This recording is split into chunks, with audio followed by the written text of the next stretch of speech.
One of the things that I love about sewing, knitting, crochet is that it helps me to relax. And as someone who doesn't find it very easy to sit and do nothing, that's really helpful. And it's something that lots of studies has shown is the case.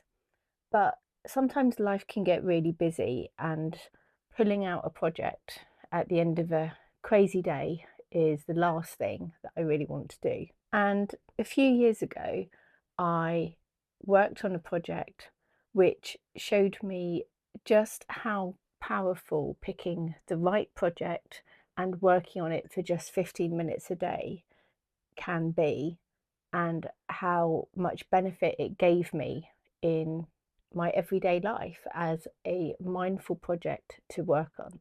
And so today I want to share with you what I believe makes the right project a mindful project, and share some ideas of different ones that maybe you might want to work on if you are looking to develop a daily creative habit. So back in 2012, we had three young children. I think at that point they were 5 and under. We were looking to move over 100 miles to a completely different area where we didn't know anyone, and life was very crazy. And I decided to start working on a sky blanket, which quite often now I think temperature quilts are quite popular and it's quite similar. But the premise of it was that I would crochet a row a day based on the colour of the sky. So I picked 5 yarn colours, I think it was. I set my benchmark of what the sky had to be like for the different colours that I had. I picked my pattern, and each day I would sit and crochet a row a day based on what the colour of the sky was. And about halfway through the year, when things were kicking off with the move and school runs and everything else, I realised just how important that 15 minutes of sitting and crocheting my row a day meant to me.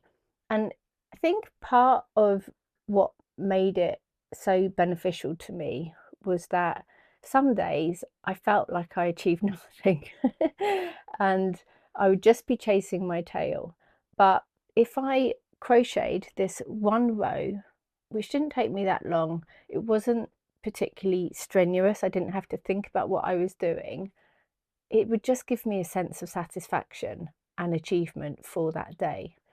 And a few years later, life was getting a bit chaotic again. And I was looking at all the projects that I was working on, because I have lots of different projects.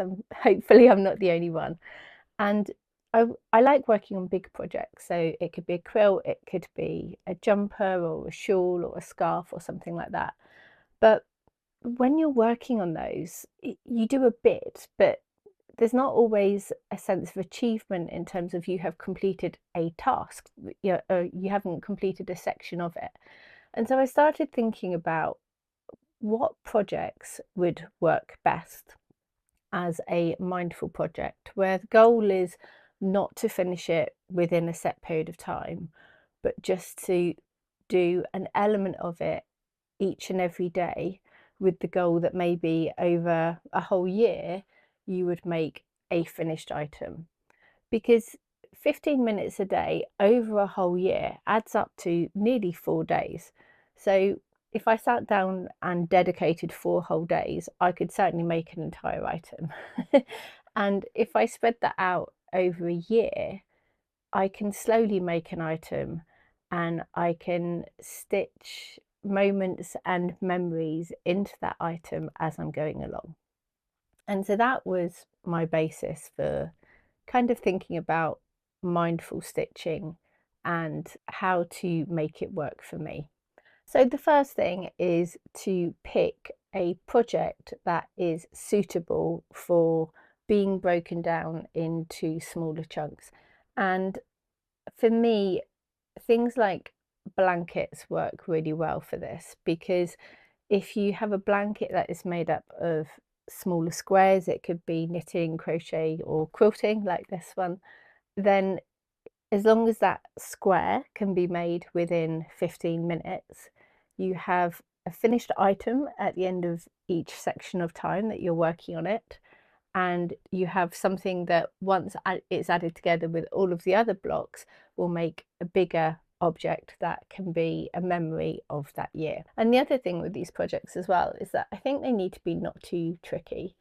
I think it's lovely to challenge ourselves with projects. I love trying out new techniques and experimenting, but I think for a mindful project, part of it for me is it's finding part of the day where I can sit and relax and I can stitch, be that quilting or knitting or anything, and it's almost second nature. I'm not having to think about what I'm doing, and that allows my brain to just kind of go into almost a meditative state, I guess. And my thoughts, I always find if I'm stitching, my thoughts will sort of tumble through my mind and it allows me to work through things. So picking a project that isn't too challenging. So it might be that you stitch the same block every single day for 365 days, or maybe you'll have, like with this quilt, you do the same blocks each month. So there's 12 blocks in this quilt. So there's some variation throughout the year if that's how long you're deciding to work on a mindful project. But it's not so challenging that every day you're kind of like, what am I doing? What stitch is this? How do I do this stitch? So it's just having something that is enjoyable, but not too challenging. Once you've picked your project, the next thing is to look at how easy is it to break down into manageable chunks. So with my sky blanket, that was nice and easy because I had my colours decided based on whatever colour the sky was that day. And I knew that I had to crochet one row, and once I got to the end of that row, it was done. When I made this quilt, I did that slightly differently because quilting has more steps to it. So you need to choose your fabrics, you need to cut the fabrics, you need to sew them together. So when I was making this, I looked at making 5 blocks a week, and then for the other 2 days, I would spend one day choosing my fabrics and then another day cutting those fabrics and prepping them for sewing during the week.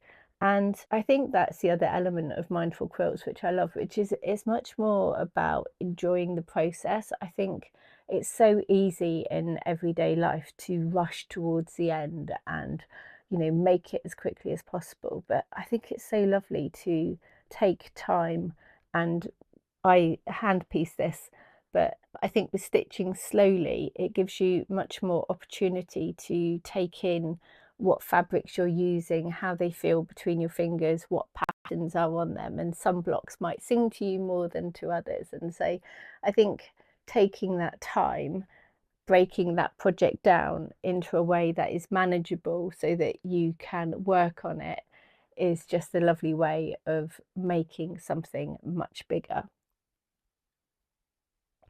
Once you've got your project picked, the next step is to look at where are you going to add it into your routine so that you can work on it every single day.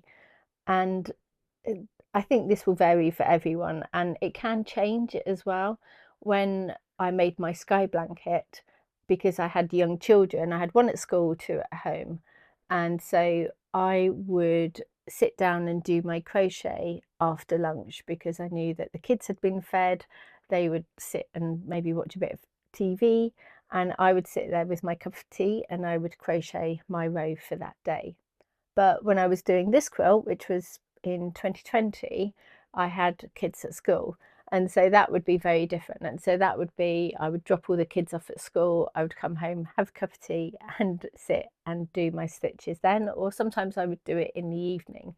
But building a plan around when you're going to do your stitching helps to make sure that you will do it. And if you struggle with adding things into your routine, the idea of habit stacking can help. And I think this came from James Clear, who wrote Atomic Habits. But the idea is that if you have an established habit already in your life, if you add another one alongside it, it makes it much easier to stick to. So I always sit down with a cup of tea after lunch, and I'd either watch TV when the kids were younger, or now I might sit and scroll. Instead, I could sit with my cup of tea and do some stitching instead, and it would be a much more productive use. So just have a look in your day at what makes the most sense for when you could sit and do your 15 minutes of stitching. And the other thing that I think is always nice to do as well is to set targets. So I love a tick list. I'm very much someone who will write something on just so that I can tick it off and feel like I've made progress. So I would have a list for the days that I had done during the week, and it would just help me feel that not only could I see that I've done my row or my blanket or I've made my block, but also that I am keeping this habit going because I've got the ticks in my diary every single day, and it's adding towards something much bigger. So yeah, having a daily target, tracking it if you are a tick person like me, is also really helpful. And I guess the final step I have for working on a mindful project is setting yourself up for success. And I think that can be done in a few different ways. The first one is to, once you've picked your project and started working on it, don't be afraid to check in with yourself a couple of weeks into it and have a think about whether or not it's really working for you. You might have picked a project that's new to you that someone has said they found really easy, but when you do it, it just doesn't gel or it doesn't feel right. You know, we want to work on a project which we find relaxing and meditative. So if there's something jarring with you, don't be afraid to tweak it or change it. So that could be trying a different technique. It could be swapping out some of the blocks if it's a quilt, or maybe making different size squares if it's a crochet blanket, just to make sure that it's fitting in with what feels right for you and fits in with the time that you have available as well. The next thing I'd recommend is having a project bag specifically for your mindful project, and if possible, include in it everything that you need. So if you have a couple of pairs of scissors, make sure that you keep one in your project bag, because you, if you're only stitching for a short amount of time each day, you want to make sure that you're not spending the first 5 minutes of that time trying to find your scissors or a particular type of thread or yarn or fabric or anything like that. So just make sure that everything's kept together so you can maximize that time and just make it more enjoyable. And I know that I've already talked about tracking your progress, but I think with a mindful project, especially in the beginning, seeing a tick chart progress of how you're getting on really helps you to keep motivated, but also to see how well you're doing. I think they say it takes 66 days to establish a new habit. So seeing all of those ticks add up really helps you to see how you're getting on. And it could look like taking a photo of your progress at the end of each week, say a picture of all your blocks together, or how your crochet blanket is growing, whatever the craft is that you're doing. But seeing that progress each week all adds up.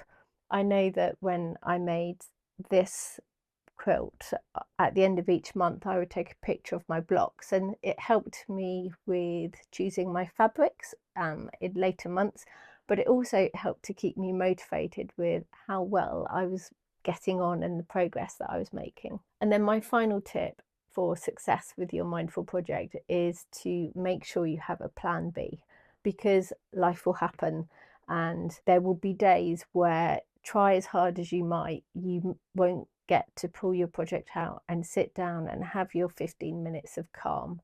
And that's life. But having a plan B means that rather than feeling guilty for not getting around to do it, you immediately go, oh, that's all right, I'll add it on to Sunday because that's my spare day, or whatever it is that you have as your plan B. So when I was doing my sky blanket, for the days that I couldn't do it because we were moving or kids were sick or something like that, I had a notebook in my project bag and I would just write down the colour of the sky.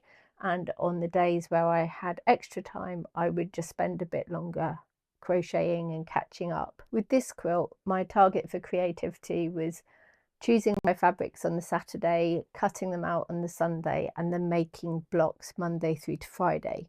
So if there were days where I didn't get my 15 minutes of creativity, I would choose my fabrics and cut them on one day and then make my blocks the other day.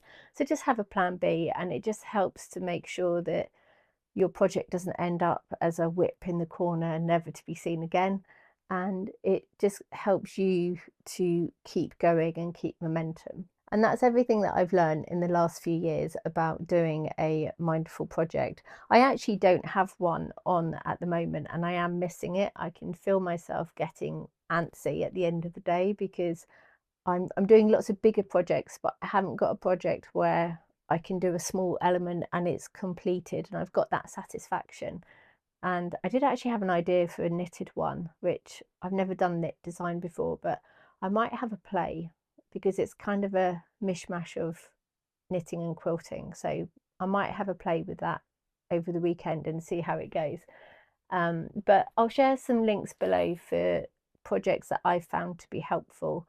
My sky blanket was based on the Attic 24 ripple blanket, and this quilt is actually my design, and I'll put a link below for that if anyone is interested in it. But I think anything which has smaller elements, so temperature quilts could work well, crochet blankets, because you could do a granny square in a day, anything like that. I'd love you to add in the comments if there's any mindful style projects that you've been working on, and links to them if you think other people would be interested. And if you have enjoyed this video, it would mean a lot if you would give it a like and maybe subscribe to see my future videos. And if you do have any questions at all, then let me know. Thank you very much for watching, and I will see you in the next video. Bye.